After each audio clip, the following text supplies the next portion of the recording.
क्या भारत और पाकिस्तान के बीच सब कुछ सचमुच पूरी तरह बंद हो चुका है या फिर कैमरे और बयानों से दूर कहीं बातचीत का एक दूसरा रास्ता भी खुला हुआ है?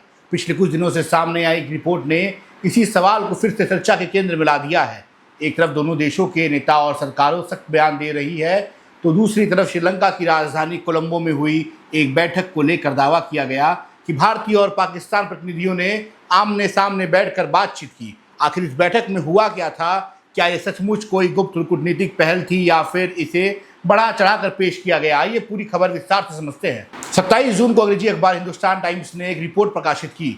इस रिपोर्ट में दावा किया गया कि लंदन स्थित प्रतिष्ठित think tank international institute of strategic studies यानी IISS की ओर से कोलंबो में आयोजित क्षेत्रीय सुरक्षा सम्मेलन के दौरान भारत और पाकिस्तान के प्रतिनिधियों के बीच 1.5 दिन तक अलग अलग दौर की बातचीत हुई। रिपोर्ट के मुताबिक यह बैठक हिल्टन कोलंबो होटल में हुई, जहां दक्षिण एशिया की सुरक्षा और क्षेत्रीय हालात पर चर्चा के लिए भारत, पाकिस्तान, श्रीलंका, मालदीव, ब्रिटेन और कई अन्य देशों के प्रतिनिधि मौजूद थे। मई 2025 में भारत और पाकिस्तान के बीच 4 दिन तक चले सैन्य संघर्ष के बाद इस खबर को बेहद अहम माना गया है और इसे लेकर कई तरह की चर्चाएं भी शुरू हो गई हैं। रिपोर्ट के अनुसार भारतीय प्रतिनिधिमंडल में बीजेपी के पूर्व राष्ट्रीय महासचिव और वर्तमान में इंडिया फाउंडेशन के अध्यक्ष राम माधव शामिल थे।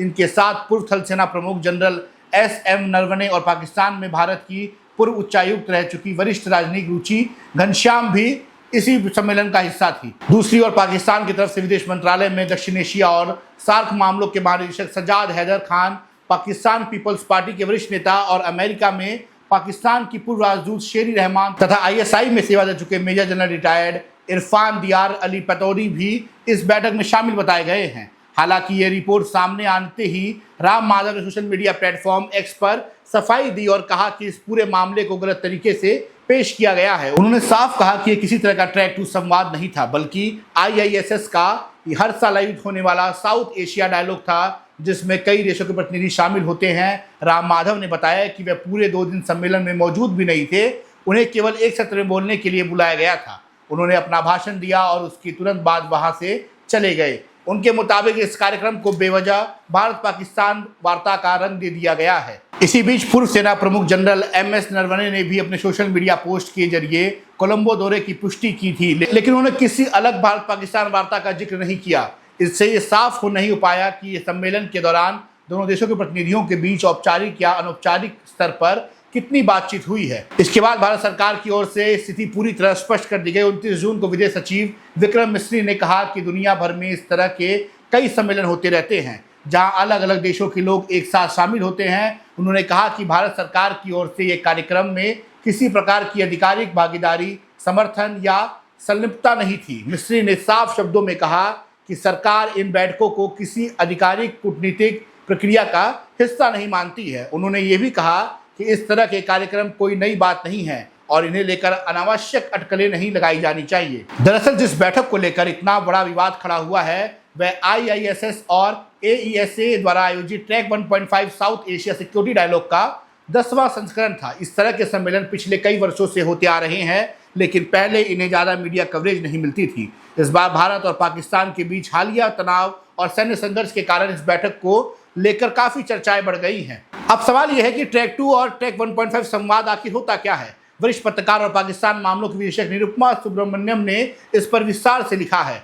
उनके मुताबिक ट्रैक 1 कूटनीति वही होती है जिसमें दोनों देशों की सरकार और उसके आधिकारिक प्रतिनिधि सीधे बातचीत करते हैं। ट्रैक 2 में सरकार के बाहर से लोग, प्रभावशाली लोग, पूर्व अधिकारी, विशेषज्ञ और थिंक टैंक के सदस्य शामिल होते हैं। वहीं ट्रैक 1.5 में दोनों का मिश्रण होता है, यानी कुछ सरकारी अधिकारी और कुछ गैर सरकारी विशेषज्ञ एक साथ चर्चा करते हैं। उन्होंने ये भी स्पष्ट किया कि ट्रैक 2 या ट्रैक 1.5 संवाद को गुप्त बैक चैनल कूटनीति समझना सही नहीं है, क्योंकि ये दोनों अलग अलग चीजें हैं। इस पूरे घटनाक्रम के बीच राष्ट्रीय स्वयंसेवक संघ यानी RSS के कुछ वरिष्ठ नेताओं के बयान भी चर्चा में आए हैं। हाल ही के दिनों में मोहन भागवत, दत्तात्रेय होसबोले और सुनील आम्बेकर जैसे नेताओं ने भारत और पाकिस्तान के लोगों के बीच संवाद बनाए रखने की बात कही है। खास तौर पर दत्तात्रेय होसबोले ने कहा कि भारत को पाकिस्तान के लिए अपने दरवाजे पूरी तरह बंद नहीं करने चाहिए। यह बयान उन्होंने अमेरिका दौरे के बाद दिया था, जहां राम माधव भी उनके साथ इस कार्यक्रम में शामिल हुए थे। इसी वजह से कुछ राजनीतिक एक्सपर्ट्स इन घटनाओं को आपस में जोड़कर देख रहे हैं। हालांकि इसका कोई आधिकारिक प्रमाण सामने नहीं आया है। उधर भारत और पाकिस्तान के बीच 100 से अधिक प्रमुख हस्तियों ने दोनों देशों के प्रधानमंत्रियों के नाम एक संयुक्त अपील भी जारी की है। इस अपील पर जम्मू कश्मीर के पूर्व मुख्यमंत्री फारूक अब्दुल्ला, महबूबा मुफ्ती, आरजेडी सांसद मनोज झा और टीएमसी के पूर्व मंत्री हुमायूं कबीर समेत कई हस्ताक्षर हैं। इस बयान में दोनों देशों में शांति बहाल करने, संवाद बढ़ाने और आम लोगों के हितों को प्राथमिकता देने की अपील की गई है। लेकिन इस पहल को लेकर देश के भीतर एकमत राय नहीं है। कांग्रेस के वरिष्ठ नेता मनीष तिवारी ने इस पर तीखी प्रतिक्रिया देते हुए कहा कि कुछ लोग पाकिस्तान के साथ बातचीत के रोमांटिक विचार को उन निर्दोष भारतीय नागरिकों की जान से भी ज्यादा अहम मान रहे हैं जिन्हें आतंकवादियों ने धर्म पूछकर मार डाला था। उन्होंने सवाल उठाया कि आखिर ऐसी कौन सी ताकत है जो पाकिस्तान के साथ सामान्य संबंध बहाल करने की कोशिश कर रही है, जबकि इस बात की कोई ठोस गारंटी नहीं है कि पाकिस्तान अपने सैन्य और आतंकी ढांचे को खत्म करेगा।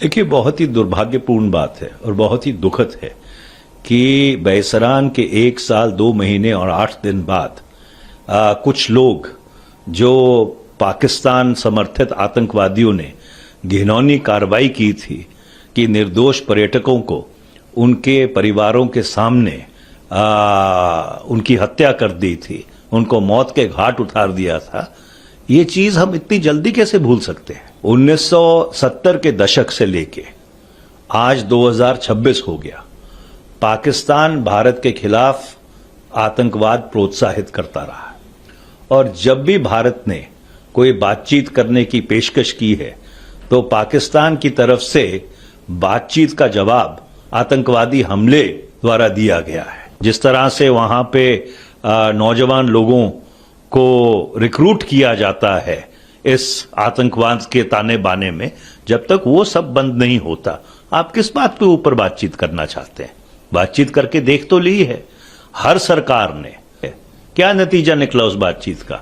जब भी भारत ने पहल की है उसका जवाब पाकिस्तान की तरफ से आतंकवादी हमले के रूप में आया है। तो ये जो टियरी आइड रोमांटिसिज्म है कि हमको रिश्तों को सुधारना चाहिए, रिश्ते तब सुधरेंगे जब आतंकवाद बंद होगा। फिलहाल सच यही है कि भारत सरकार ने कोलंबो में हुई बैठक को किसी भी तरह की आधिकारिक भारत पाकिस्तान वार्ता मानने से साफ इनकार कर दिया है। वहीं दूसरी ओर यह भी स्पष्ट है कि क्षेत्रीय सुरक्षा, रणनीतिक मामले और अंतर्राष्ट्रीय संबंधों पर ऐसे सम्मेलन आगे भी होते रहेंगे जहां दोनों देशों के प्रतिनिधि एक ही मंच पर दिखाई दे सकते हैं। ऐसे में आने वाले दिनों में यह देखना दिलचस्प होगा कि क्या ये सिर्फ एक सामान्य अंतर्राष्ट्रीय सम्मेलन था या फिर भविष्य में भारत और पाकिस्तान के रिश्तों में नए अध्याय की शुरुआत का एक नया आगाज। कैसे लगी आपको खबर, कमेंट बॉक्स में बताएं। आप देख रहे थे मेरे साथ संपन्न भारत, मैं आपके साथ कृष्णा तिवारी। धन्यवाद, जय हिंद।